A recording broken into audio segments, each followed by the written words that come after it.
Mais pendant longtemps, l'évasion fiscale, et c'est resté comme ça, y compris pour nous, les grands nationaux que nous sommes, les types qui allaient planquer, qui prenaient un canot avec des valises, traversaient le lac Léman pour aller planquer leur argent à Genève. À Bâle, c'était ça.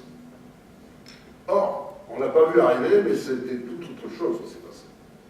Cette affaire de l'argent planqué en Suisse, c'est peanuts. Dans les dégâts qu'a c'est peanuts, ça ne représente rien. C'est même plus le sujet.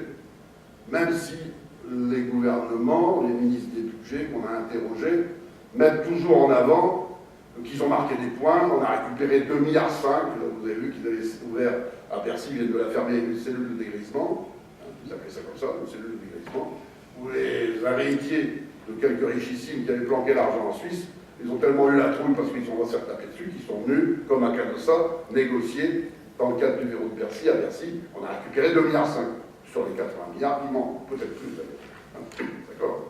Et on crie victoire. Mais selon le vieux principe que quand le doigt montre la lune, l'imbécile regarde le doigt, tout le monde a regardé ça, du coup, c'est de Chauny, c'est de Noah, c'est de Pardieu. Certes, ils ont profité du système, mais sinon on voit que ça. C'est au système qu'il faut s'attaquer.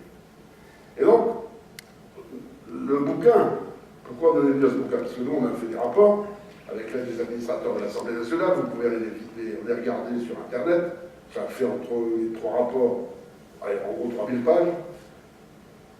Vous pouvez regarder ces 3000 pages, sauf que même nous, on ne comprend même pas ce qui est écrit dedans, même c'est nous qui l'avons produit. Donc, c'est alors, on s'est dit avec Eric, après avoir fait cette expérience, on ne peut pas rester comme ça, parce qu'on était complètement tourneboulés dans notre tête et dans notre passion révolutionnaire par ce qu'on a vécu. Il faut qu'on essaye de le faire partager, parce que la question qui est posée, c'est que ça ne peut pas rester une question d'experts et de spécialistes.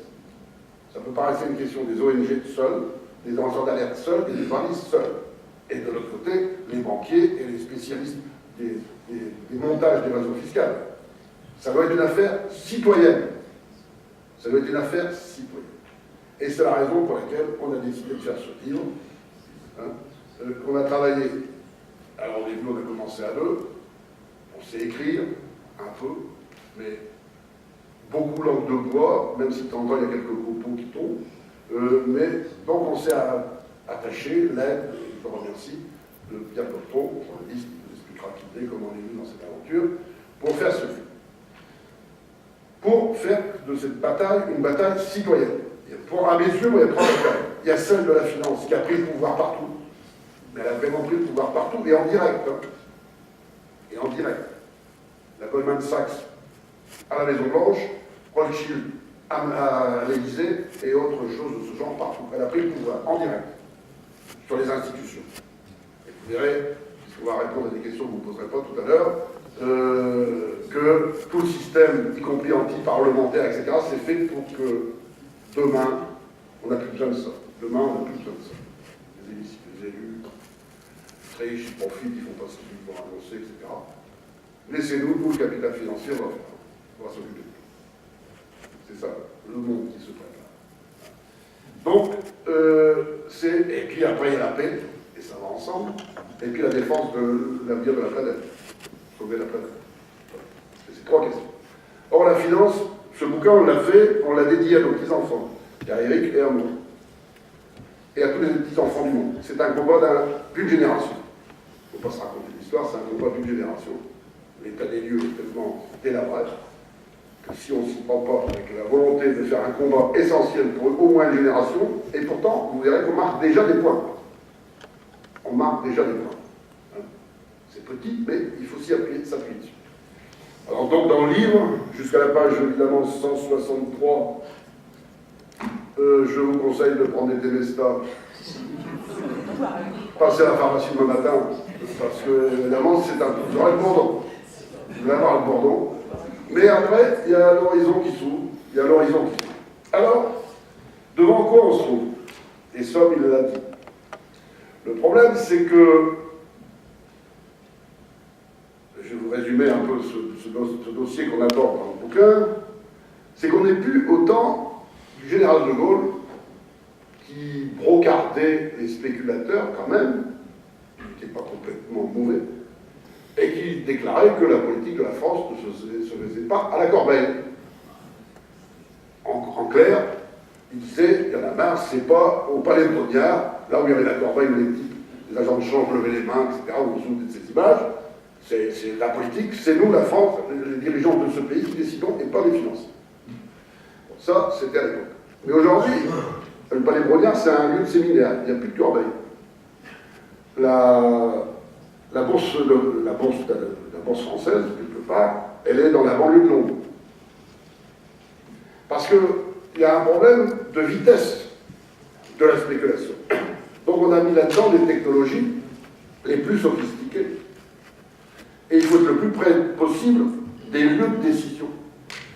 Donc les lieux d'implantation, ça compte. Mais pas seulement. Maintenant, je ne vais pas rentrer là-dedans, je vous ai dit ma nullité en mathématiques, mais on parlait par exemple, c'est dépassé complètement, mais quand on faisait le bouquin, le temps d'un clin d'œil, il y a 7000 transactions qui s'effectuent. Le temps que vous faites un clin d'œil, 7000 transactions.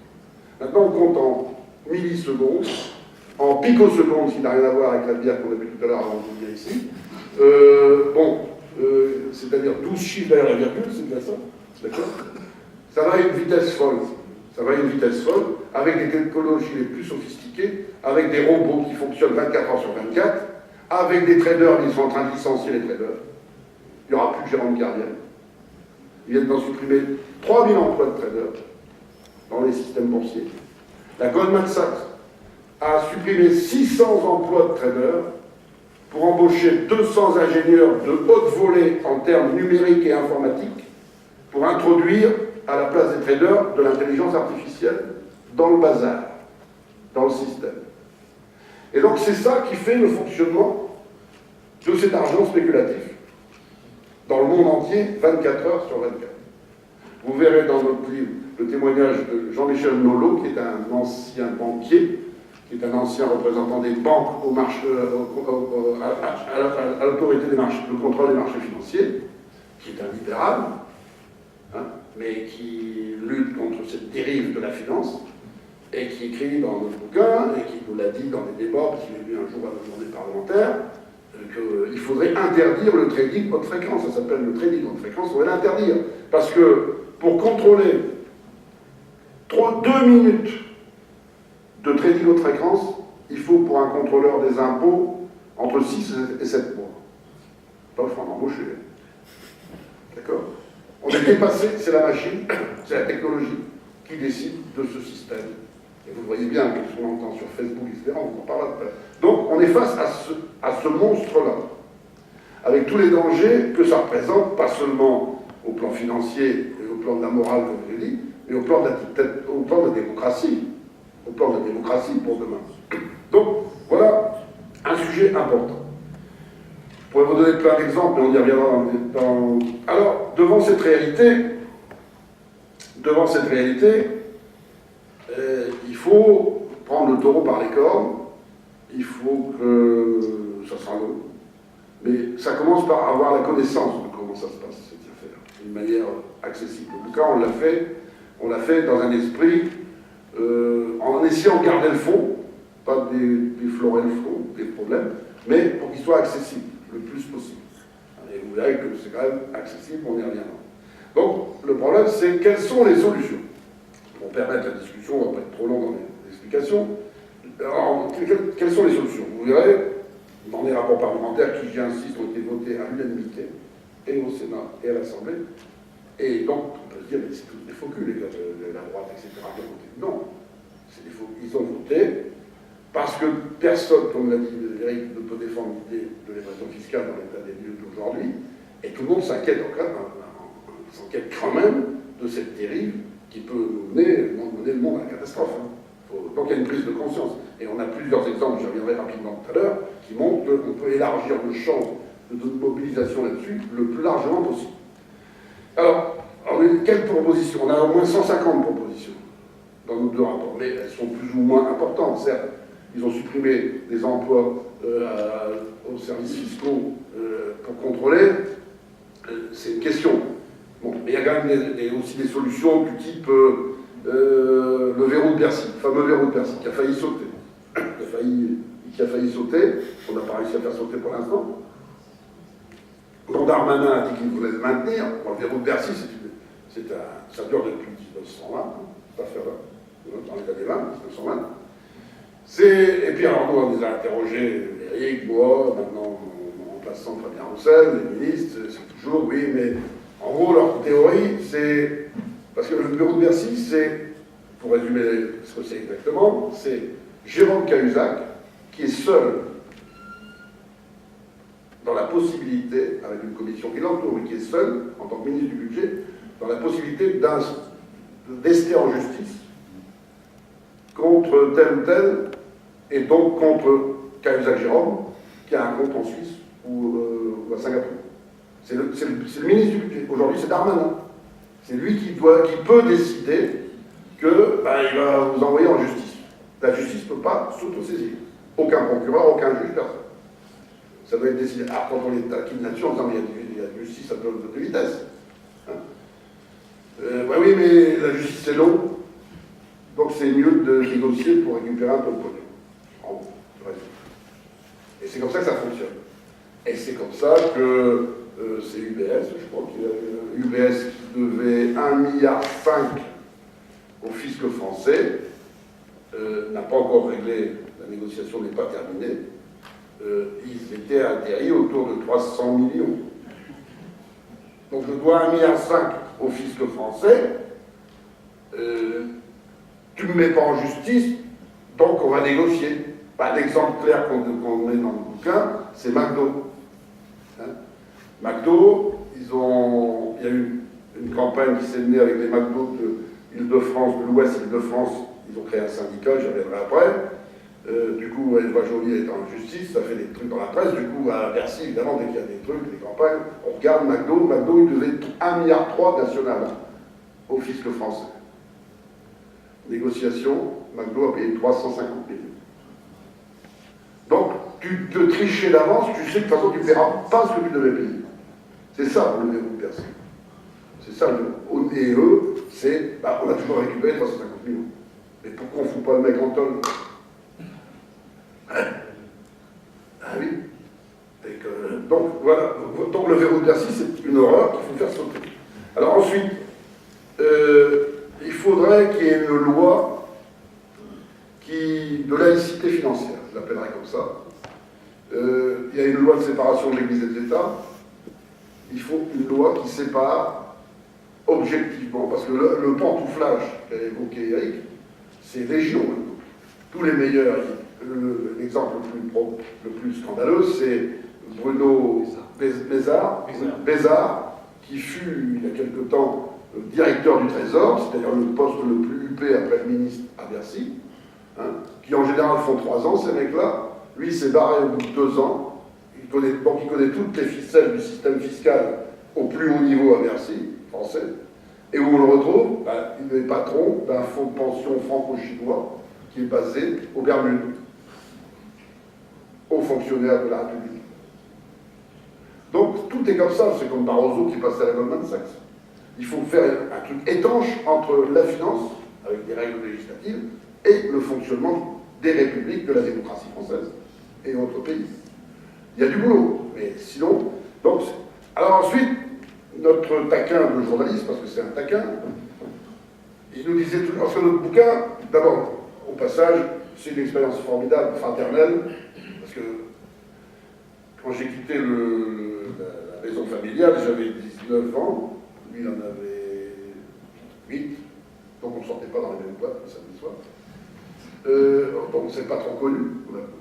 Moi après j'ai fait ma vie, je suis parti géographiquement, et on n'a pas trop vécu ensemble, même si nos chemins se sont retrouvés au Parlement, lui aussi, etc.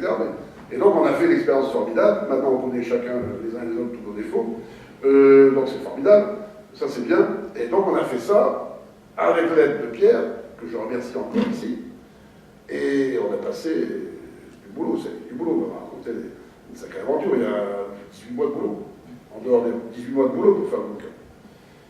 Parce qu'il condensait tout ça, et on a fait ça dans la permanence parlementaire de l'époque. D'ailleurs, bon, je je ne sais pas si on va manger ce soir, parce qu'on n'a peut-être pas le temps de retourner, mais d'avance, pas de couscous. Parce que l'avance parlementaire, juste à côté d'un traiteur, qui ne faisait que du couscous. Donc, couscous et rosé pendant des journées, 3 jours des week-ends complets, la Pentecôte, etc. Donc, couscous et rosé, couscous, tard. Pendant un certain temps. Donc, je le dis au passage, comme ça. Donc, et alors, il disait toujours, vous êtes des gentils, les frères Bocquet, parce qu'un journaliste, c'est bien, surtout quand il est contradicteur, c'est son boulot, il te pousse dans ses retranchements, il dit, oui, mais c'est un problème mondial, c'est un problème planétaire, ce fléau. Donc, votre réponse, même le verrou de Bercy, ça fait un effet, mais c'est pas suffisant. Et donc, il faisait deux shots tous les matins. Je commence à me casser les pieds. Et donc, Eureka, une nuit, je dis, mais pourquoi on ne fait pas comme pour l'environnement? C'est long, mais ça sort du domaine des experts, une COP fiscale mondiale, comme la COP environnementale. Alors tout de suite on peut objecter, oui, ça paraît des vrais. Moi, ce que je vois dans ce moment-là, c'est que ça devient une affaire de masse. Comme disait l'autre, quand une idée s'empare des masses, ça devient une force matérielle. Le père Engels avait dit ça, il n'y a pas tort. Donc, au lieu d'avoir le G20 qui s'occupe de la question, plus les banquiers et quelques journalistes qui font des papiers, en faire une affaire de masse. D'autant plus qu'il y a plus de la moitié des pays qui n'ont pas de voix au chapitre, puisque c'est le G20 au maximum et l'OCDE, 37 États qui règlent cette question, qui parlent de cette question. Les autres circulaires, rien à voir, et les plus grandes victimes, c'est les pays du Sud. Donc mettre tout le monde autour de la table et autour de cette question, les citoyens, les syndicats, les parlementaires, etc., les élus, etc. Et donc, cette idée, on l'a avancée, elle est née dans ce bouquin. Or, pour vous dire que les choses avancent quand même, elle a été reprise, c'était en 2016, septembre, le bouquin, elle a été reprise fin 2016 par le Conseil économique, social et environnemental, et votée à la majorité par ce Conseil économique et social et environnemental. En février 2017, elle a été adoptée à la majorité par l'Assemblée nationale, demandant que la France soit porteuse de cette idée du COP fiscal mondial. Elle a été retenue par une commission récemment au Parlement européen, et elle a failli passer au Sénat. C'était proposé par Eric il y a 15 jours. Elle a failli passer, parce que 150 voix pour et 170 contre, parce qu'En Marche et les Républicains ont cassé ce projet. Ça veut dire qu'une idée comme celle-là, qui est une idée, à mon avis, qu'il faut faire progresser, faire soutenir, elle a été soutenue par toutes les ONG, je vous en parlerai. C'est une idée qu'on doit porter, parce que c'est l'idée de la citoyenneté qui se mêle de cette question de l'argent, et qui est son problème à elle, la citoyenneté. Donc je pense que ce combat-là est un combat important et qu'on marque des points. Alors, ça pose des problèmes d'harmonisation fiscale au plan européen, je ne vais pas rentrer dans le détail, c'est en débat, mais compte tenu de ce système de l'unanimité, il y aura toujours un pays, même Malte ou l'Irlande, ici dans le débat, qui va dire je ne suis pas d'accord, du coup, l'harmonisation des rescrits fiscaux au Luxembourg continueront. Donc, mais toutes ces idées-là, alors après, je vais terminer par ça, qu'est-ce qu'on peut faire? Parce qu'on nous pose la question toujours, après que vous ayez lu ça, on est comme une poule qui a trouvé un couteau, qu'est-ce que moi je peux faire, individuellement? Alors, il faut le combat global, d'accord, et il faut le combat local. Qu'est-ce qu'on peut faire? Mettre dans un trac la finance, vous êtes des salauds? Oui, ça vous le faire. Mais bon. Mais, par exemple, nous sommes tous au moins dans une banque, on a un compte en banque, ou une banque, même une banque mutualiste, on est tous dans une banque. Est-ce qu'on s'intéresse? L'argent des banques, c'est notre argent, non? L'argent des pensions, des salaires, des allocations, etc., nos épargnes. Est-ce qu'on s'en occupe? De temps en temps, on va aller au guichet parce que les frais ont augmenté, mais je regrette, la plupart des banques, nous sommes sociétaires. Et nous sommes convoqués, j'ai découvert ça en devenant maire, parce que moi-même, je fais mea culpa, je ne me suis jamais intéressé à la question non plus. Je n'allais jamais à les assemblées générales. Et puis les viens maire, alors, il me demande une salle pour faire l'assemblée générale. Bon, monsieur le maire, est-ce que vous pouvez présider l'assemblée générale? Oui. Alors j'arrive, les premières assemblées générales, au début j'étais maire, je dis, il y a beaucoup de monde, 400 types dans une salle serrée comme des sardines. Je vois plein de copains en plus. Des vrais révolutionnaires dans la salle. Et je dis, pourquoi être dans le monde? Et puis j'entends le rapporteur, c'est vrai, j'ai ma convocation, la mienne le 17 avril. Rapporteur, pas d'avis contraire, adopté. Finance, pas d'avis contraire, on change de statut, pas d'avis contraire, adopté. Ça dure 10 minutes. Alors moi, au début, je marchais sur des œufs, je faisais des discours autour. Maintenant, je les fais plutôt rigolo, mais pas forcément content. Mais j'ai compris.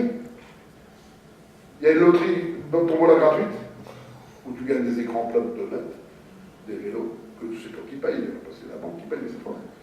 Et puis un cocktail, alors je vais te dire. Ah, mais c'est pour ça qu'il y a du monde. Ah oui. Mais quand est-ce qu'on va aller dans l'Assemblée générale, tout en ayant la tombola gratuite et le cocktail, pour dire, moi j'ai reçu ma convocation pour le 17 avril. Et je vais y aller, parce que je suis maire. Et maintenant, je fais des trucs en disant, et à propos, monsieur le directeur, c'est pas vous que je mets en cause, le type local, mais vous avez fait beaucoup de filiales au Panama. On n'a pas donné notre avis là-dessus. Parce que là, lors du jour prochain, le bilan financier, je ne fais pas publicité, c'est la Banque populaire. Après, on parle des rémunérations des dirigeants, on doit décider.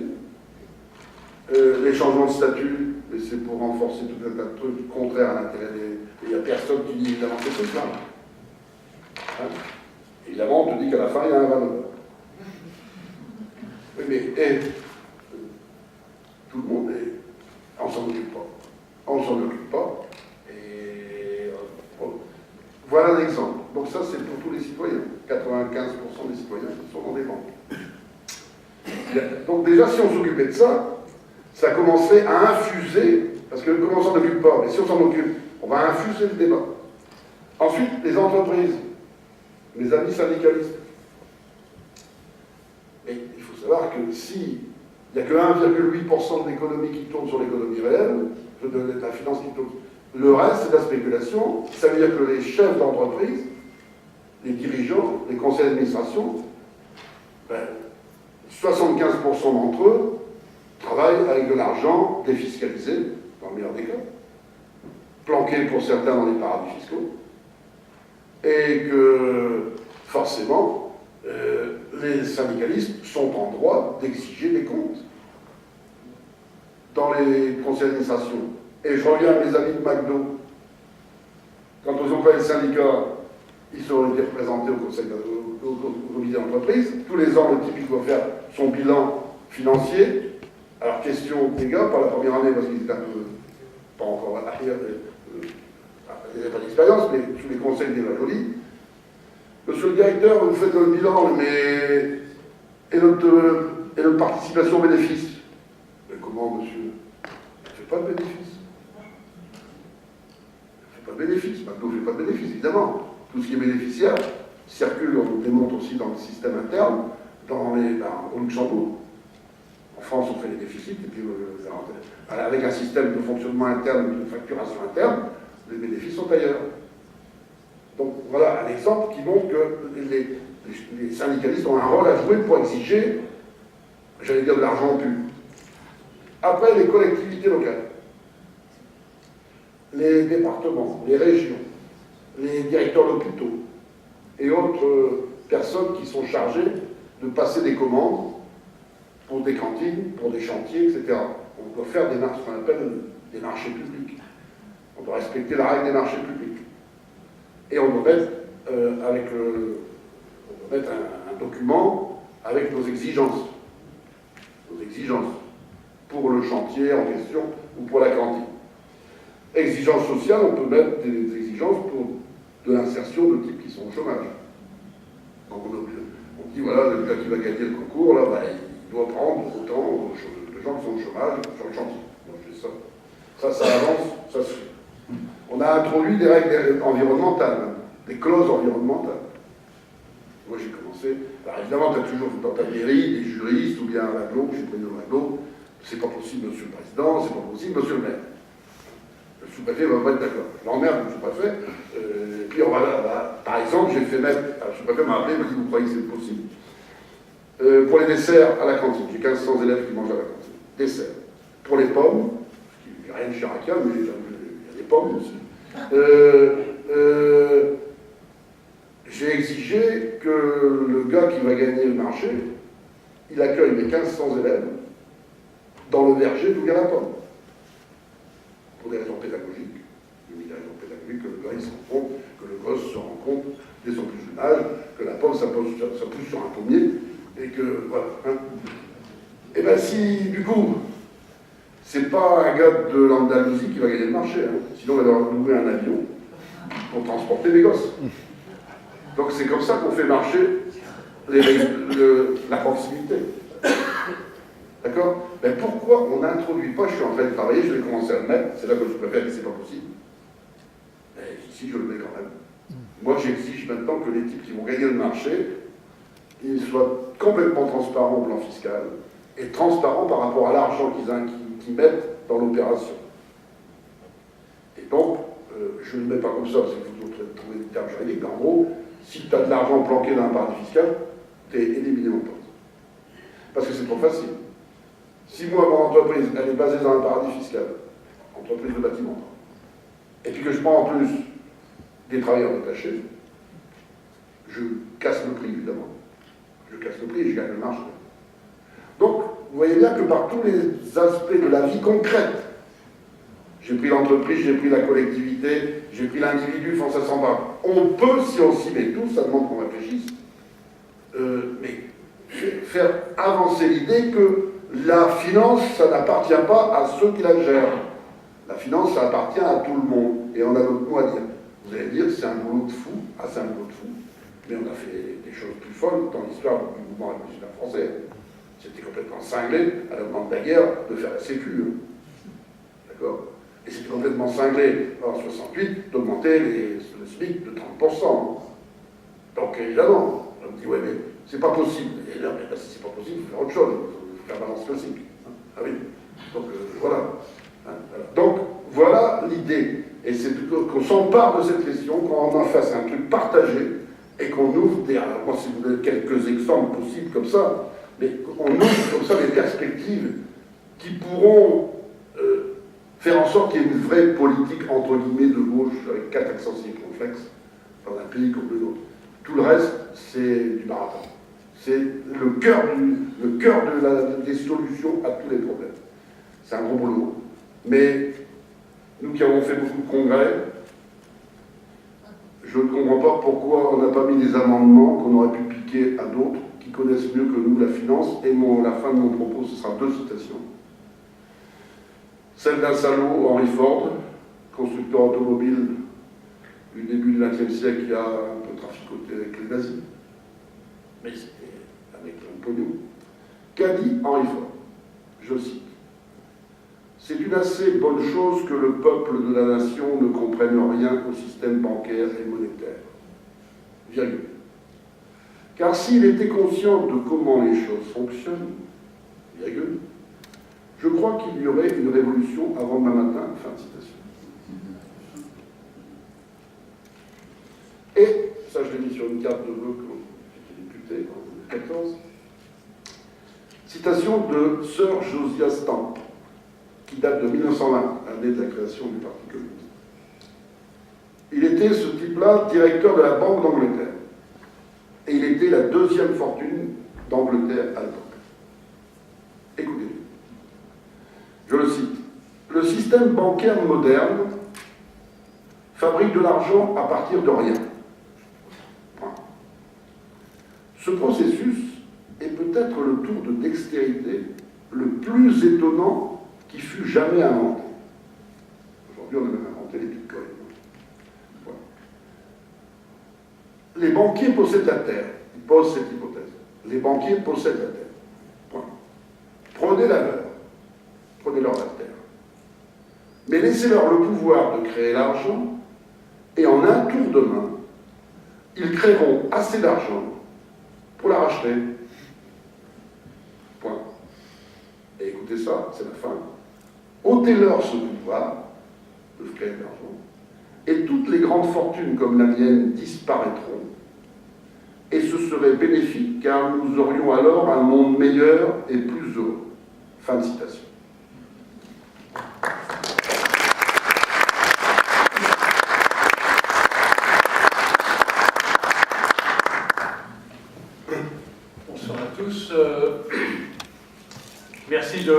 humeur, un peu ému, parce que j'ai rarement l'habitude de parler dans un hémicycle dédié à d'autres débats.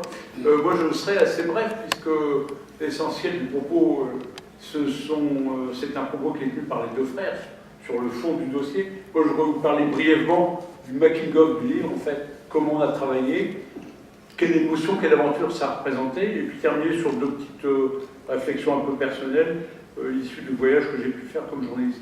Moi, je suis journaliste, j'ai travaillé à la Voix du Nord notamment, et j'ai terminé ma carrière au service économique, à une époque où les paradis fiscaux, qu'est-ce que c'était? C'était des petits flashs de temps en temps, une brève, voire un papier un peu plus développé, c'était une photo, on allait aux archives, qu'est-ce qu'on sortait?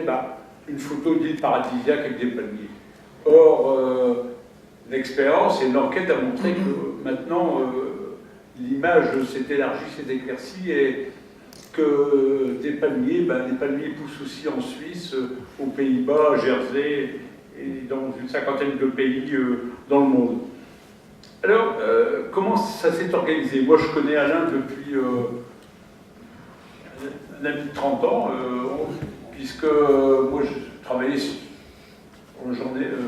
l'activité régionale, et donc forcément, j'ai été amené à rencontrer Alain. Quand mon horizon professionnel s'est un peu éclairci, que j'ai eu un peu de temps libre, Alain m'a envoyé un petit mot en me disant « J'aimerais bien te voir, j'ai un truc à te proposer ». Moi, je pensais naïvement qu'il allait me demander de travailler un peu pour le magazine de la ville de Saint-Amand. Et non, il me dit, écoute, moi, je te propose d'enquêter sur le plus grand hold-up de tous les temps. Alors, quand on propose ça à un journaliste, forcément, ses yeux brillent.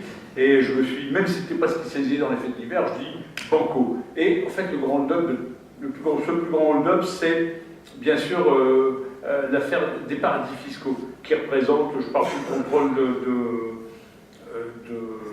d'Éric, c'est 5 000 milliards ou 2 000 milliards au niveau mondial, enfin, à peu près, si on peut à peu près ajuster la statistique. Alors j'ai dit oui, puis c'était en mois de janvier, ça a commencé, il faisait froid, j'étais à la maison, et la première réunion que j'ai faite, qu'on a tenue à 3, j'ai vu Éric arriver avec une pile d'ouvrages, à peu près comme ça. Alain avec 2 sacs de supermarché. Éric, c'était des rapports parlementaires, 3500 pages au moins. Et puis Alain, c'était de la presse, des découpes de presse qu'il avait accumulées, comme il a un tempérament d'archiviste, il avait tout ça chez lui. Donc le premier travail, ça a été un peu de dépouiller la presse, de lire, de prendre des notes, de faire des fiches, et de lire les rapports parlementaires, car je suis un des seuls citoyens peut-être à avoir à peu près lu complètement les rapports parlementaires commis par Éric et Alain. Et je confirme ce que disait Alain tout à l'heure, les rapports parlementaires, c'est pas de la tarte, hein, parce qu'il y a même du latin, il y a des expressions, j'avais gardé une phrase, mais je ne l'ai pas retrouvée, des phrases absolument, mais c'est même, on devrait en faire un tableau, parce que c'est vraiment tellement, c'est une syntaxe tout à fait particulière. Voilà, donc dépouillement de la presse, des rapports. Et puis, ça c'était le premier travail, on s'est engagé tout de suite, puisque l'idée d'Alain et d'Éric, c'était d'avoir 3 parties un peu dans le livre, un ouvrage didactique, grand public, essayer d'aller bien au fond des choses, de bien expliquer, de ne pas trahir la vérité, je dirais, technique et historique. Donc une partie un peu historique et technique, de dire comment un peu ça fonctionne, les paradis fiscaux. Cette partie-là, une partie de référence dans les bouquins.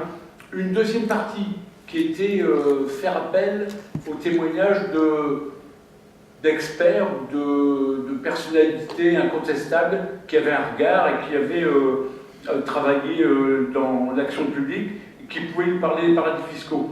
Et la troisième partie, c'était finalement les propositions des deux frères qui sont dans les rapports, tirer quelques propositions, et l'acmé de ces propositions, finalement, on les retrouve d'une certaine manière dans le dialogue. Tout à l'heure, Alain a parlé de la page 163. Moi, je parlais de la page 245. Je vous encourage peut-être à débuter le bouquin, si vous le souhaitez, par cette page-là, parce que c'est le dialogue fraternel. On a passé plusieurs journées. J'ai enregistré, j'ai 2-3 heures plus que ça, même de conversation. J'ai mené une espèce d'interview au long fleuve. On a parlé de tout, de leur travail parlementaire, comment ça se passe, des relations avec les autres groupes, de leur propre vie, de leur engagement politique, etc. Pour essayer de tirer l'âme de ce combat, de cette aventure. Et je pense que c'est un petit peu peut-être le diamant de ce bouquin, ou le dialogue fraternel. L'autre partie très importante, c'est tout ce que nous ont apporté les témoins. Je ne vais pas tous les citer, il y en a une quarantaine, il y a des noms très connus, parce qu'il y en a d'autres qui le sont beaucoup moins. On a rencontré des lanceurs d'alerte, Nicolas Forissier du BS, Antoine Deltour, dont vous avez entendu parler, bien entendu, Alain Boer, criminologue, Éric Vernier, universitaire, spécialiste du blanchiment. On a rencontré Nicolas Hulot, propos très surprenants, très intéressants, une personnalité qui nous a très attachante, et aux propos surprenants finalement. Et Eva Joly également, qui attend la fin du monde pour les minutes qui viennent, quelqu'un de très engagé, On a rencontré Michel Barnier, Guy Orange, qui était président du CCFD Terre Solidaire à l'époque, Christophe Dijdam, engagé dans Transparency International, John Christensen, qui est un des pionniers, je dirais, de quelle association, quel ONG, Eric Justice Network, qui a travaillé à Jersey dans les paradis fiscaux. C'était un acteur, et puis qui à un moment, il a connu son chemin de Damas, il a tourné, il est parti de l'autre côté dans la lutte contre les paradis fiscaux. On a rencontré également des journalistes de grand talent, Marc Roche, dont on a parlé tout à l'heure, Christian Chavagneux, que vous connaissez bien entendu, mais également des gens comme Alain Lamassoure, qui est ministre du budget de Chirac, Margaret Hodge, députée travailliste au Parlement britannique, Philippe Lambert, eurodéputé, des universitaires, je n'ai la liste, mais Éric de Montgolfier également, et de tous ces personnalités qui représentent des sensibilités assez différentes. On a à peu près tous les chiquiers politiques, si je puis dire. Eh bien, c'est une réflexion qui nous est venue après, au fur et à mesure. On n'a pas rencontré, certes, certains nous ont dit oui, l'impôt en France, c'est quand même lourd, il faudrait que vous y réfléchissiez, s'adressant aux deux frères, mais personne n'a défendu les paradis fiscaux. Nous n'avons pas rencontré d'avocats des paradis fiscaux. Tous ont dit d'une certaine manière que c'était un fléau mondial. Et plusieurs, dont Eva Joly, mais pas qu'elle, ont dit que les paradis fiscaux, c'est la cheville, c'est la centrale nucléaire, c'est la turbine du système de l'économie libérale capitaliste. Donc ça, c'était l'apport des témoignages que vous retrouverez dans le bouquin, vous disséminez thème par thème. Ça a apporté beaucoup, ça a été très intéressant. Au point de vue journalistique, bien sûr, c'était des rencontres très, très fortes, puisque c'est ça qui fait notamment l'attrait et l'intérêt du métier de journaliste, c'est de rencontrer des personnalités dans des domaines où vous, peut-être, vous n'y connaissez rien, mais eux sont experts, et en sortant de là, vous pensez plus intelligent. Après, il faut revenir sur Terre, bien entendu. Et puis, donc il y a eu ça, donc tout ce travail d'écriture, d'enquête, ça s'est passé aussi, ça nous a beaucoup marqué dans une actualité foisonnante. On arrive tous les matins, tous les matins ou presque, mais on a eu Cahuzac, UBS, le football, les Panama Papers, l'éditeur nous appelait, mon Dieu, alors là, j'espère que vous allez en parler. Bah non, on va pas en parler, bref. Donc bien sûr, on a modifié notre bouquin. Donc on a eu tout ce travail-là, vraiment, ça a été passionnant. Alors le livre, moi j'ai tenu porte-plume, mais on l'a écrit ensemble, en fait, et ça s'est terminé provisoirement, parce qu'il y a eu une suite quand même, mais on a passé le week-end de Pentecôte, 2016, à relire à haute voix le bouquin, quoi, donc ensemble avec des collaborateurs d'Alain à sa permanence parlementaire, à relire à haute voix pour, des fois, vous avez mis un le, d'un la, il y a une phrase qui est absolument incompréhensible. Donc tout ça, la lecture et l'écoute par des personnes qui ne sont pas du tout dans le coup, eh bien ça nous a beaucoup aidé. Et bien entendu, on a passé ces 3 jours de week-end, on a mangé 3 couscous pour reprendre Alain, donc mais ça a été très, très passionnant. Avec un peu de rosé, ça passe très bien. Bref, moi, l'amitié que j'ai pour Alain et pour Éric désormais, c'est très important, puisque moi, je n'ai pas d'engagement politique, je ne suis pas du tout de la sensibilité dont il se revendique, et vous peut-être aussi. Mais, si vous voulez, ça a été la rencontre et le travail, la réflexion que nous avons mené. Moi, j'ai trouvé que c'était il y a un combat pour l'homme, pour la justice, un combat pour l'humain, pour nos petits-enfants, et pour un monde vraiment un monde différent. Et moi, personnellement, j'ai été assez bouleversé, et ça m'a un peu changé mon regard sur le monde.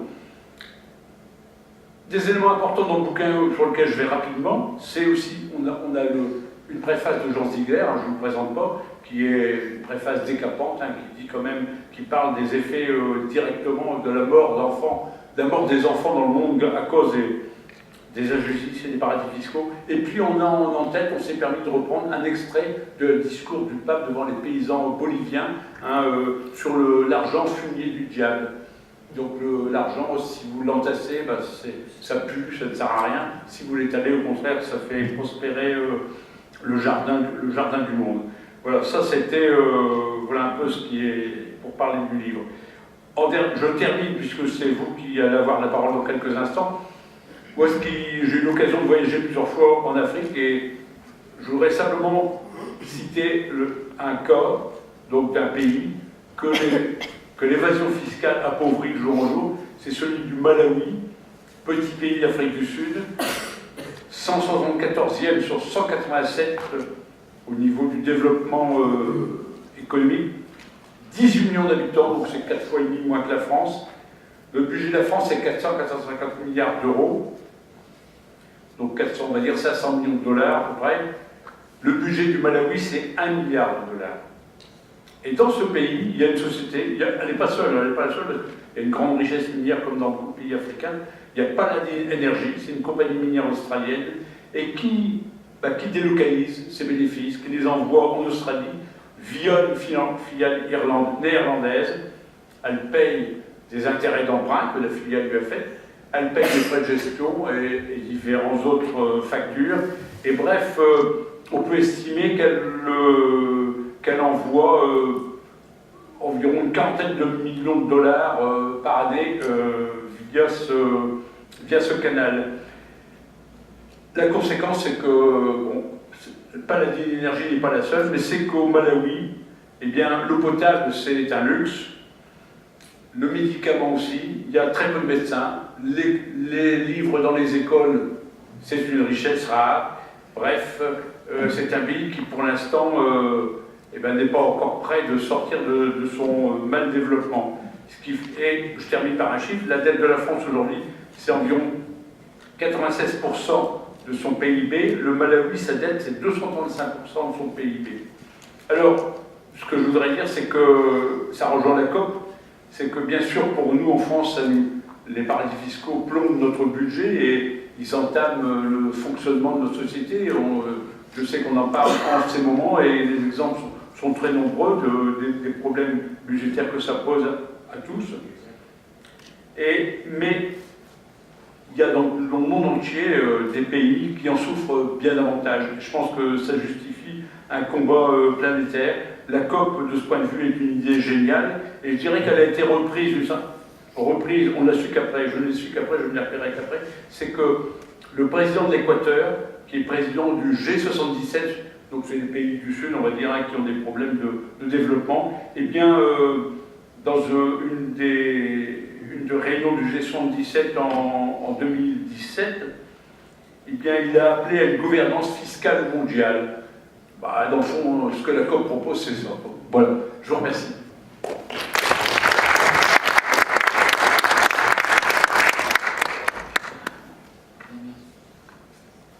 Merci à tous les trois pour cet exposé très, très complet, très convaincant.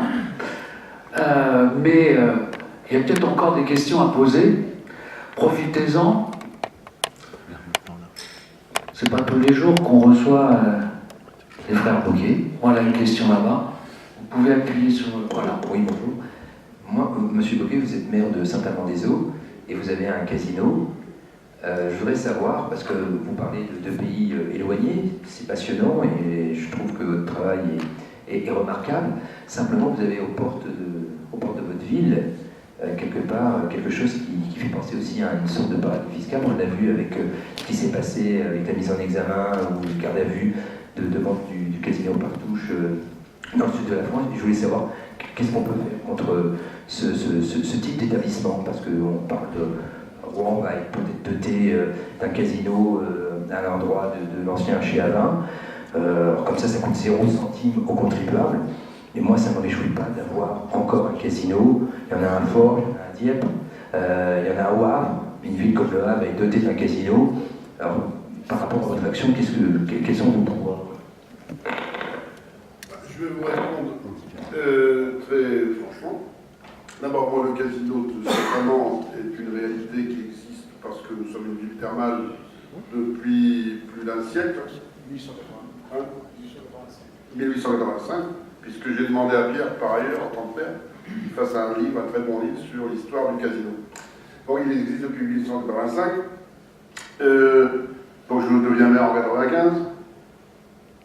Le casino, moi, je ne vais pas au casino, je ne joue pas au casino. Il y a 150 personnes qui travaillent, dont des ouvriers chaîneurs, des ouvriers métalliques. On fait des chaînes, chez moi on faisait des chaînes, on en fait encore un peu, ou de la faïencerie, qui allaient faire des soirées là pour travailler, donc en bleu de travail dans la journée et dans la nuit en habit de papillon. Ça c'est la réalité. Donc qui fait partie de la vie de la ville. Alors, pour tout vous dire franchement, avant que je ne sois maire, il y avait une minorité de 4 élus communistes qui ont, pendant 20 ans qu'ils étaient dans la minorité, voté contre tout ce qui se décidait favorable au casino. Parce que la ville doit dire si elle est d'accord ou pas, pour par exemple qu'il y ait des machines à sous, etc. Je deviens maire en 95. Forcément, mon opposition me dit: est-ce que vous allez fermer le casino? Alors j'ai répondu la chose suivante: je suis contre les casinos sur celui de Saint-Amand. Parce que dans mon budget, il y a 10% de mon budget qui viennent de la taxe sur les jeux, et pourtant c'est qu'une petite partie qui tombe pour la ville, le reste étant pour l'État. Moi je le blanchis en culture, en sport, en éducation. J'ai connu un de mes amis maires en Auvergne qui était Brut de Fontenay, qui lui a fermé le casino. Il a été maire 6 ans. Parce que dans ce cas-là, il faut aussi fermer dans les civettes tous les gratte-gratte, les grattages. Il faut savoir que les casinos, c'est 4% des jeux en France. 4% des jeux. Il y a 42 millions de joueurs en France. 42 millions de joueurs, françaises des jeux et autres choses de ce genre. Donc, j'ai eu des amis qui m'ont envoyé des lettres d'insultes, parce que maire communiste, normalement. Mais après, il y a des réalités, des pragmatismes. À un moment donné, on a imposé y compris des aides psychologiques. Et je vais vous dire, j'ai dû travailler là-dessus, j'étais poussé dans mes retranchements. Quelque part, personne qui va au casino, qui paye ses impôts volontairement à la ville, elle est quand même dans une ambiance où il y a des gens qui, même parfois, concrètement, je pourrais vous faire visiter, freinent les dérives de certains. Les types, ils sont accros, ils dépenseraient tout ce qu'ils n'ont pas. Or, écoutez bien ce que je vais vous dire, dans 20 ans, votre problème sera réglé, il n'y aura plus de casino. Ce sera les jeux en ligne chez soi. D'accord? Alors, le type qui est accro, il sera chez lui, ça a déjà commencé. Comme il ne peut pas fumer au casino, on ne peut plus fumer. avec son cigare, sa bouteille de whisky, avec sa carte bleue, et lui, alors il sera tout seul chez lui, sa femme elle, ce sera pareil évidemment, ça sera du rêve, hein, d'accord? Tout seul chez lui, il n'y aura pas de vie sociale autour pour empêcher la connerie. Donc c'est bien plus compliqué, j'ai vu des psychologues, je suis prêt à avoir ce débat, il y a une réalité. Bon, moi, à un moment donné, je suis anti-casino, d'ailleurs Partouchine le sait, il a même dit, le maire il répète toujours qu'il est contre les casinos sauf celui de Saint-Amand, moi je suis contre les communistes sauf le maire de Saint-Amand. Bon, c'est le montage, d'accord? Bon, voilà. Alors après, c'est vrai que c'est pas des lieux, bon, il y a tellement de choses par ailleurs. Donc, à un moment donné, quand on est révolutionnaire, ou alors il ne faut pas être maire, hein. Il faut décider de ne pas être maire, parce qu'avec tout ce qu'on doit avaler quand on est maire, comme chose qu'on doit décider, accepter, voilà, sinon, ben, t'es maire 5 ans, 6 ans. Les gens, il faut les faire progresser voilà, à un certain rythme, et c'est vrai que c'est des lieux possibles de blanchiment, mais quand même une surveillance d'État quand même qui est de plus en plus rigoureuse, hein, je peux vous dire quand même. Hein. Voilà, après, ça forcément, c'est là où il y a de l'argent qui passe, voilà, ça c'est sûr que, mais il y a tellement d'autres choses, d'autres jeux, d'autres lieux.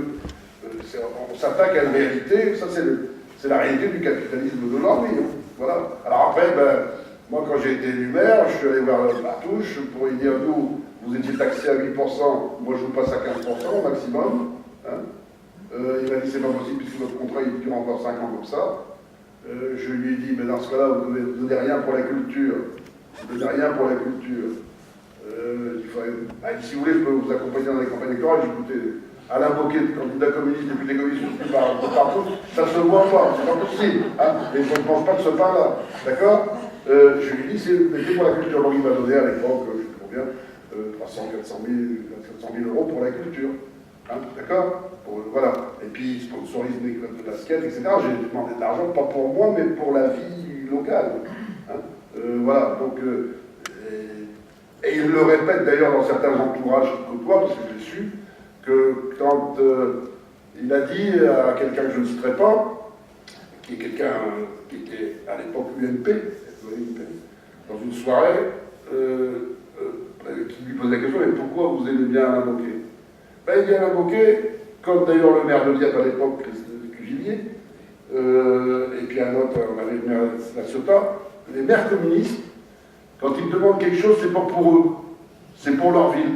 C'est pas le cas de vos amis. Donc voilà, après c'est quelle éthique ça, vous voyez. Parce que on peut manger avec le diable, mais avec des longues fourchettes. Donc, moi je suis comme ça, je suis un pragmatique, et je suis élu depuis 22 ans maire. Et voilà, à un moment donné, il y a tellement de choses que je fais qui ne me plaisent pas. Mais il ne faut pas être maire, parce que, hein, il ne faut pas être maire, il faut être pasteur. Voilà. Donc voilà pour répondre à cette première question. J'assume complètement. Allez-y. Autre question? Oui. Une félicitation pour le travail que vous avez fait. C'est un travail d'illustration pour nous tous. Malheureusement, comme on peut constater, il n'y a pas beaucoup d'intérêt dans ces sujets et les raisons. On va les étudier peut-être comme moi. Dans une grande étude, pourquoi ils ne sont pas intéressés d'attaquer ou de se préparer, d'étudier à combattre, c'est nouveau. La finance. Vous l'avez bien dit, la finance internationale. Hier, je crois que vous avez dit 5 000, vous avez entendu 1000 milliards, et dont 2%, c'est ça, 2% simplement sont utilisés dans l'économie réelle. L'économie réelle. Ce qui peut expliquer la situation actuelle de l'humanité. Mais ce que je n'ai pas trouvé dans votre exposé, c'est que cette finance internationale, pour faire l'évasion fiscale des 80 millions en France, par exemple, il utilise, comme partout, la banque. Et depuis Thatcher, les capitaux, vous savez, peuvent passer d'un côté à l'autre, d'un pays à l'autre, d'un côté de l'Atlantique à l'autre, dans quelques secondes. Et donc, on voit que c'est la législation bancaire qui est le problème. Et vous avez dit que l'évasion fiscale n'a pas été traitée depuis longtemps, mais j'ai déjà longtemps entendu sur les paradis fiscaux et des façons de pouvoir attaquer la finance internationale, donc l'évasion fiscale.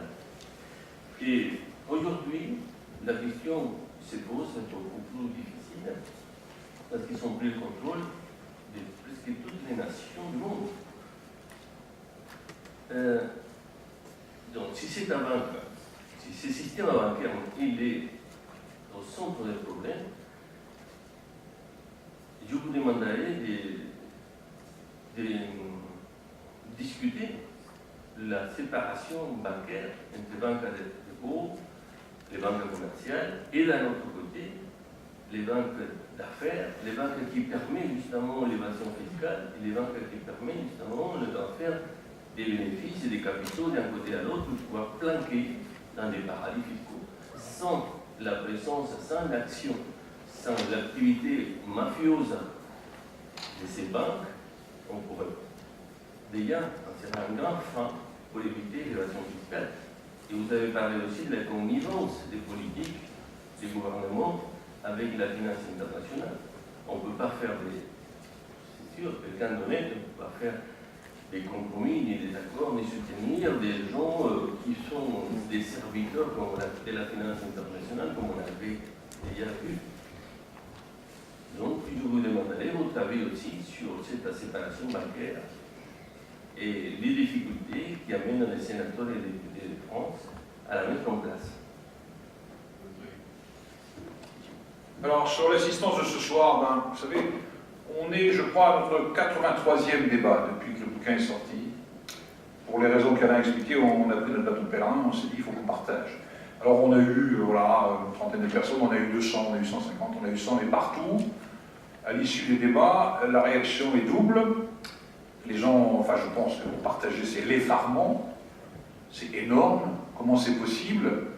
Et 30 secondes après, mais qu'est-ce que je peux y faire, moi, individuellement? Est-ce qu'on peut changer les choses? Alors, ceci vaut pour le combat contre la finance, mais ça vaut de tous les sujets. Hein. Aujourd'hui, en France, malheureusement, il n'y a pas eu 15-20 millions de grévistes, ça changerait la donne. Je jette la pierre à personne. Vous avez fait référence à Thatcher, des années 80.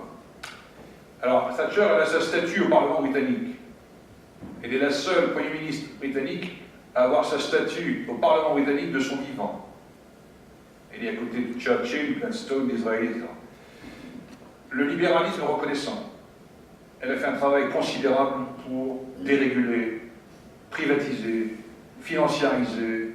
Et alors, il y avait elle, en 79, du Royaume-Uni, et il y avait Reagan en 80, qui avait le même discours. Et en même temps qu'ils ont vendu à l'opinion l'idée, ce qu'on entend aujourd'hui dans la bouche de Macron, hein, il faut libérer les énergies, il faut privatiser, il faut libérer la finance, lever les contraintes, diminuer l'impôt, vous allez voir, par effet de ruissellement. Ah oui, ça fait rire, le ruissellement. C'est une étanchéité extraordinaire. On attend le ruissellement encore. Mais on nous vend ça depuis 4 décennies, et le surnom de Thatcher, c'était Tina. Tina, en anglais, c'est « There is no alternative ». Elle expliquait aux gens, il n'y a pas d'alternative. Hein? On ne va pas faire l'histoire, mais en gros, aujourd'hui, le libéralisme, son terrain de jeu, c'est le monde entier. C'est la planète. Alors voilà, on a vécu des petits progrès, mais on a vécu des échecs aussi dans l'histoire. Et les gens finissent peut-être par se convaincre, ou au moins se résignent, en se disant, c'est trop gros, on ne peut rien faire contre ça. Voilà. Alors, c'est un peu le travail qu'on veut se donner aussi, de montrer que si, on peut agir seul, on peut agir aussi et surtout collectivement et politiquement. Voilà.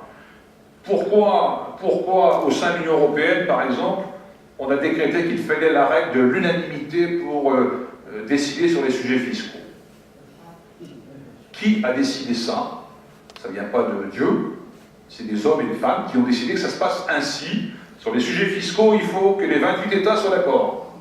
Alors imaginons qu'il y en ait 27 qui sont d'accord et que Malte, sans mépris pour Malte, parce que Malte aussi pratique un peu le sujet, Malte dit « moi je ne suis pas d'accord », ben, ça n'avance pas. Vous voyez? Aujourd'hui, on nous annonce des directives.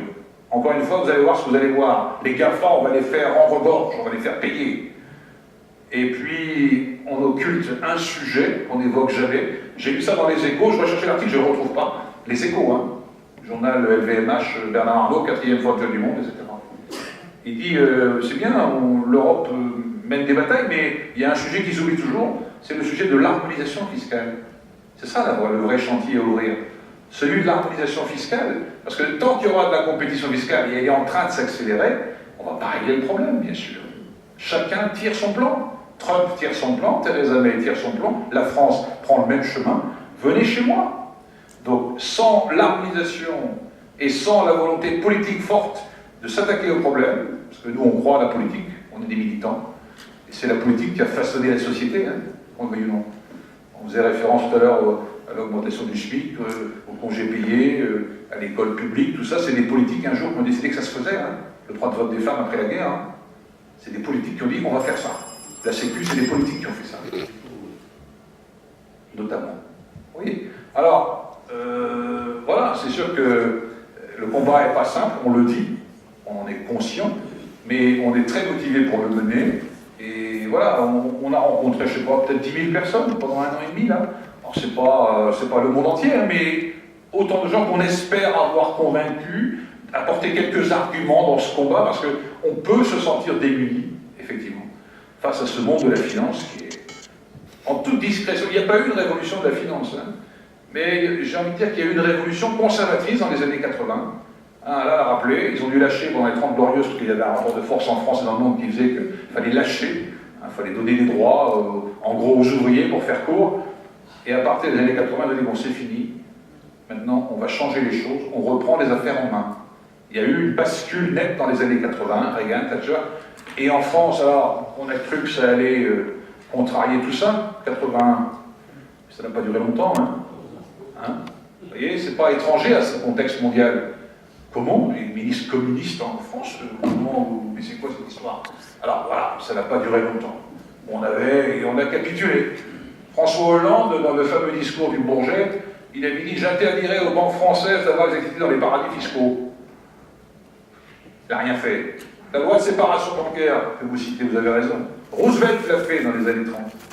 Roosevelt, il a cassé les trusts et il a séparé l'activité bancaire. Hein, une loi qui a vécu jusque les années Clinton. C'est Clinton qui a mis fin à ça. Et il paraît qu'il l'a regretté amèrement après. Roosevelt avait raison. Hein, c'était pas un bolchevique. Hein. Il dit, c'est quoi cette puissance financière? Il faut casser ça. Voilà. Et donc, c'est sûr ils ont marqué les points. Il faut le dire. On n'est qu'à la mi-temps du match, ou au match aller, mais ils ont marqué les points et ils ont aujourd'hui pris les manettes politiques des gouvernements. L'Union européenne, quand même, les commissaires européens, ils sont élus par qui? Personne. On élit des députés qui ont un peu de pouvoir, mais franchement, les grandes décisions, c'est les commissaires qui sont nommés par les gouvernements, en fonction de quels intérêts. Comment on peut avoir Juncker, président de la Commission européenne? Comment c'est possible, ça? Parce que le peuple ne s'exprime pas, parce qu'il n'a pas la parole. Donc c'est une question de démocratie, y compris, profondément. Et voilà, c'est inacceptable. Donc c'est un combat, et tous les combats sont compliqués, on le mesure bien, mais c'est ça ou le chaos, hein, quelque part.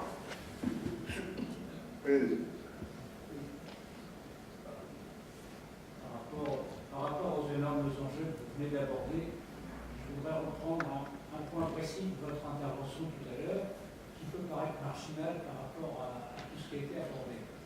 Vous avez abordé tout à l'heure le rôle des élus locaux dans la mise en place de dispositifs qui pourraient freiner la marche.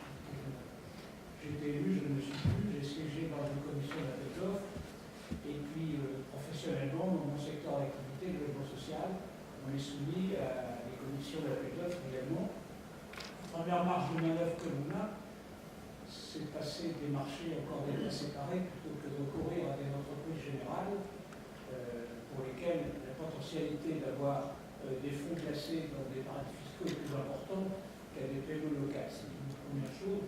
Deuxième chose également, on est soumis avec le Code des marchés publics à des contraintes qui découlent notamment des engagements de la France vis-à-vis de l'Union européenne. Est-ce qu'en tant que parlementaire pour l'un et ancien parlementaire pour l'autre, vous avez réfléchi à des modifications possibles du Code des marchés publics qui élargissent la marge de manœuvre des élus pour aller dans le sens des choses qui sont abordées ce soir. C'est une bonne idée, ça. Ouais, on n'a pas pour l'instant fait des propositions, mais on peut très bien... Et peut-être un peu tard pour poser cette question. Non, non, il n'est pas tard. Non, mais les débats nous permettent aussi d'ajuster et d'avancer. Et c'est vrai qu'au plan parlementaire, on peut demander une révision des marchés publics, du code des marchés publics qui change sans arrêt, pour y mettre et introduire ces idées-là. On n'y a pas pensé, mais merci de votre contribution. Et c'est sûr qu'il y a l'action locale des élus locaux, mais faire changer le code des marchés publics, c'est quand même... Les deux choses peuvent aller ensemble. Parce que les clauses d'insertion que vous avez abordées tout à l'heure, avec l'union des HLM, c'est quelque chose qui est entré dans les règles du code, et sur les plans qu'on aborde ce soir, il y a peut-être de modestes marges de manœuvre à imaginer. Tout à fait. Je pense qu'on peut marquer des points. Je voudrais rebondir sur la question, il n'y a pas grand monde, etc. Je pense, d'abord, je parlais entre... Moi, je parle toujours franchement, parce que la franchise, c'est la mère de la fraternité. Donc, je pense que on sous-estime, y compris mes amis politiques, le champ de rassemblement qu'est cette question qu'on évoque ce soir. On le sous-estime, et effectivement, on a fait le tour de France, on a déjà fait plus de 42 départements, et c'est très divers. Il faut que vous sachiez que, on est surpris par le phénomène, on a été invité dans plein d'endroits. On est passé de la tenue blanche de franc-maçon, d'accord, c'est à vivre. Moi, j'avais vécu une fois avec un Marx et sa repas. Bon, à une réunion de 220 militants chrétiens invités par l'évêque du diocèse de Cambrai, des curés, des sœurs, des militants d'Ajoc, des militants de CCLD, Terre Solidaire, chez eux. On était reçus comme chez nous. Moi, j'ai de très bon rapport avec mon évêque. J'ai refait quelques clochers, j'ai investi pour le dollar, je lui ai dit. Donc, quand on les inaugure, les clochers, il me dit les clés du paradis sont assurées, donc tout va bien. Oui. Pourtant, je suis un athée, tendance. D'accord. Bon, mais c'est ça la vie. Donc, et on a fait ça. Et bien, je peux vous dire, comme on a été dans un tas d'endroits, même des clubs de patrons qui nous ont invités, on est invité partout. Et chez mes amis, on est un peu étriqué, on n'ose pas. On n'invite pas largement, on voit quelquefois dans les départements, c'est que les concours, avec la carte à jour, pour dire au départ. Donc voilà. Alors qu'il y a plein de potentialités, je vais vous dire sur quoi ça a débouché cette histoire, on est emmerdé, on n'a plus de boulot. Moi je suis pas sur le fil en train de sécher en plus. Donc, quand on a fait le truc avec chez l'évêque, là, il y a quelqu'un qui a levé la main de CCLD Terre Solidaire, il dit oui mais d'accord, c'est bien, mais qu'est-ce qu'on va faire maintenant? Parce qu'ils sont militants, d'accord? Et il y a un autre qui dit, bon, vous n'avez qu'à donner votre adresse mail, et puis on va voir ce qu'on peut faire après. Et bien, voilà ce qui va se passer. Et Bibi, mon frère, on est, en plus de notre boulot, à la tête de ça, mais à la tête sans direction, non. J'ai lancé l'idée, moi, vous avez vu qu'on a eu le prix Anticorps, avec tout ce qu'ils mettent sur les élus, on a été surpris nous-mêmes, 2 cocos ayant le prix Anticorps convoqué à Paris, etc., dont on dit qu'on a le prix éthique, quand même, prix éthique en politique, d'accord. Alors je reviens à mes chrétiens, donc moi j'ai lancé l'idée comme ça, parce que je suis président d'une agglo qui s'appelle la Porte du Hainaut, et dont le siège est à l'ancien site minier à Arambert, vous qui suivez le cyclisme, Paris-Roubaix, le trou d'Arambert, juste à côté, il y a un ancien site minier où il y a quelques mille mineurs. J'ai fait le siège là. On a tout tapé. C'est devenu maintenant un lieu avec l'université, un laboratoire sur l'image. C'est là que le film de Claude Berry avait été tourné. Il y a eu 40 tournages. Donc on est dans l'audiovisuel. Ce matin, il y avait un truc sur le mapping. Il y avait plus de 200 étudiants du monde entier. On l'a fait. Ça s'appelle Créative. Et j'ai lancé l'idée, et on va le faire, du coup, on est parti, on est coincé, le monde le veut, de faire un contre-sommet de Davos. Donc, il va y avoir l'an prochain, le 21, 22 et 23 mars, je crois, au moment du printemps, l'envers de Davos à Arambert. L'envers de Davos à Arambert. Et je peux vous dire qu'on a fait une première réunion suite au mail qu'on avait eu, qu'on a Attaque avec nous, Anticorps avec nous, CCFD Terre Solidaire, la secrétaire de l'évêque, elle était à la réunion. L'abbé Bocquet, c'est un homonyme, c'est pas mon frère, mais l'abbé Bocquet, il va être présent à la prochaine réunion. On est parti pour faire un truc qui va parler de tous les ans. Je donne gratos les lieux qui sont magnifiques, hein, parce que c'est bien tapé, c'est un lieu magique. On va passer des cimes enneigées de Davos, 44 000 € pour participer à Davos, hein, par individu, 44 000 €. À la fosse, c'est la fosse du charbon, d'Arambert. Hein, voilà. Donc on va mettre ça, et je peux vous dire qu'on a tout un tas d'intellectuels qui ont déjà tapé à la porte pour animer des débats, des éditeurs, même notre éditeur, pour présenter tout un tas de bouquins, mais qui s'écrit plein de littérature sur le sujet. Il y aura des débats, il y aura des films, il y a aussi des films là-dessus. On va faire un truc, vous êtes retenez déjà la date, save the date, parce que ça va être un moment où, et les mecs, chacun aura ses stands, hein, les CCFD, Terre Solidaire, etc. Parce qu'il y a un besoin de rassemblement. Tout le monde fait son truc dans son coin, attaque, etc. Il y a un besoin de rassemblement. Et moi, j'ai toujours été un rassembleur, un fédérateur, et donc on va faire un anti-sommet de Davos. J'en parle à mon président du conseil général, régional. L'autre jour, je le croise, je dis, je te signale que je fais un forum de Davos, mais je n'ai pas un rond, parce qu'il faudra quand même payer un peu la com. Mais il n'y a pas de problème. Je donne bien de l'argent à Philippe Pasteur pour son forum de l'entreprise économique mondiale. Il n'y a pas d'argent, mais donc je vais avoir un peu de sous là, puis on va trouver, parce qu'on va pas trouver, on va le voler. Donc, donc on va faire un truc politiquement ouvert à tous. Parce qu'on a mis le pape. C'est un débat, parce que notre éditeur, Serge Midi, c'est quand même des laïcaires. Hein. C'est des bons, Héraclès, gauche, sont gauche. Et quand on a donné la copie, pourquoi vous mettez un texte du pape? Nous a dit Ariane, la relectrice. Ben, on met un texte du pape parce que ce qu'il dit, il dit comme nous. Bon. J'ai bien compris que la moue de Ariane, c'était une moue politique. Enfin, politique. Plutôt anticlérical, anti-catholique. Mais comme c'est des vieux malades, mais moi aussi je suis un malade. Du coup, le bouquin, on l'a fait, et il fallait qu'on donne la copie définitive, relecture, pour le 6 août. D'ailleurs, on a triché, je vous avoue, on a triché. On a dit qu'on avait fini le bouquin le 4 août, et alors qu'on l'a fini le 6 août. Mais le 4 août, ça nous plaisait assez. D'accord? Il y a une célèbre nuit. D'accord? Donc, alors, on est en vacances. Moi, je suis en Ardèche, dans mon nid perdu. Les mails, ils arrivent 15 jours, 3 semaines après. Lui, on ne sait pas où il est. Et on avait confié à Pierre, qui était quand même le journaliste, de relire jusqu'au bout les derniers détails. Il m'appelle, enfin, il m'envoie un mail, je ne l'ai pas vu, il m'appelle pour me dire catastrophe. C'était pour le 6 août. Il m'appelle, je ne sais pas, le 30 juillet, 29, 30 juillet. Il dit là, ils ne veulent pas passer le texte du pape. Je dis pourquoi? Je dis mais comment? Ah, il dit non, c'est pas. Parce que légalement, si tu fais une citation trop longue d'un auteur, ça devient du plagiat. Tu peux mettre une citation, et si elle est trop longue, et là il y a une page et demie, ça peut être considéré comme du plagiat. Et il dit, ils veulent une autorisation du pape. Va trouver le pape le 30 juillet à Castel-Condolfo pour avoir une autorisation du pape. Ah oui, mais ce que je vous dis, c'est véridique. Hein. Ça s'est passé comme je vous le dis. Hein. Alors il dit ça, je dis, merde, ils vont chier. Moi je le fais, ce texte du pape. Alors il dit, bon, ben, j'écoute, laisse-moi réfléchir 2 jours. On se rappelle, lui on n'arrive pas à le trouver. Bon, je l'écoute. Alors je lui dis, quand même, vois avec l'annonciature à Paris.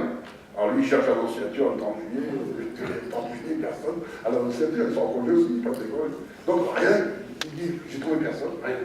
Mais on avait quand même eu un mot partout de Guy Orange qui avait dit que les paroles du pape étaient universelles mais qu'il n'y avait pas de droit d'auteur. On avait su ça. C'était même un encouragement à la diffuser. Mais lui, il voulait, l'éditeur, c'est des vieux malins. Ils ont dit, tiens, on n'arrive pas à l'enlever politiquement, on va les emmerder sur le plan juridique, on est obligé de le bazar.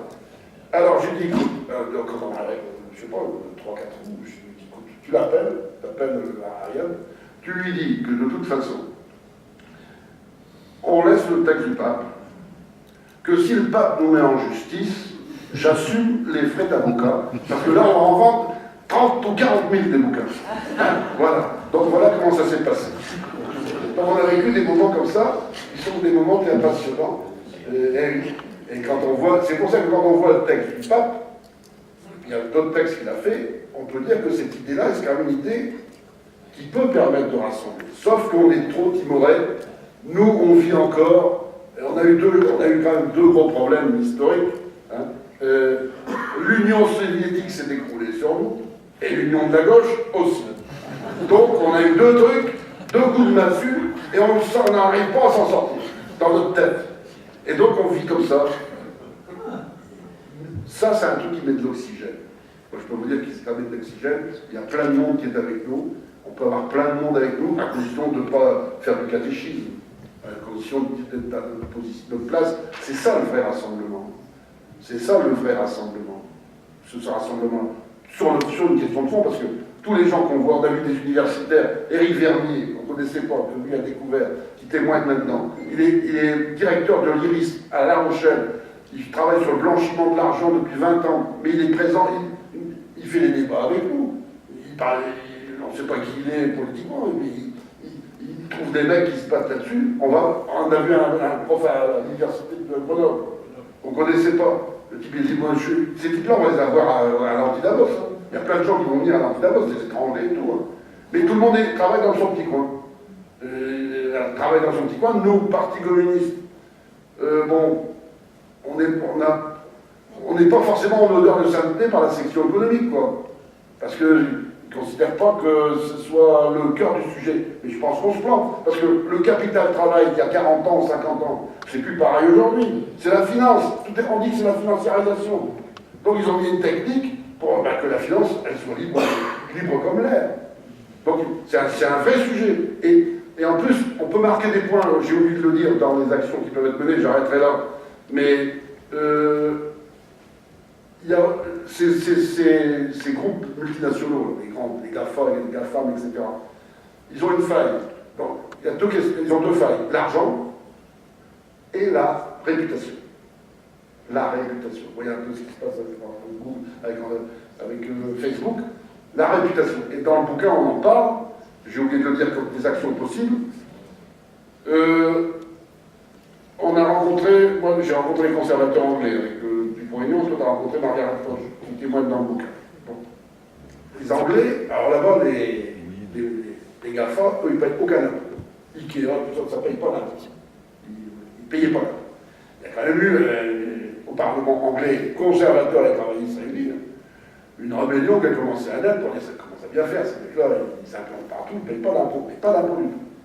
Donc il y a eu une campagne, il y a un rapport parlementaire, les tabloïds anglais, vous savez comment ils font, il y a eu des pages entières. Du coup, il y a un comité de boycott du café Starbucks, qui ne payait pas d'impôt, qui s'est créé. Un comité de boycott, qui a pris de l'ampleur. Et bien les mecs de Starbucks, ils ont demandé rendez-vous au fisc anglais pour dire, bon, on va commencer à payer un peu d'impôt. D'accord? Donc le boycott, la réputation. D'ailleurs, nous-mêmes, on a été influencés, parce que quand on est venu, un des premiers débats qu'on a fait, c'était à Oissel, et on est venu à Saint-Étienne-du-Rouvray signer des bouquins.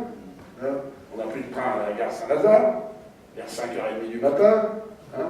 On avait quand même envie d'un petit café, on arrivait du Nord. Il n'y avait qu'un truc ouvert chez les Starbucks. On n'a même pas bu de café. On a dû attendre d'être arrivé à Rouen pour boire un café à la Fédé.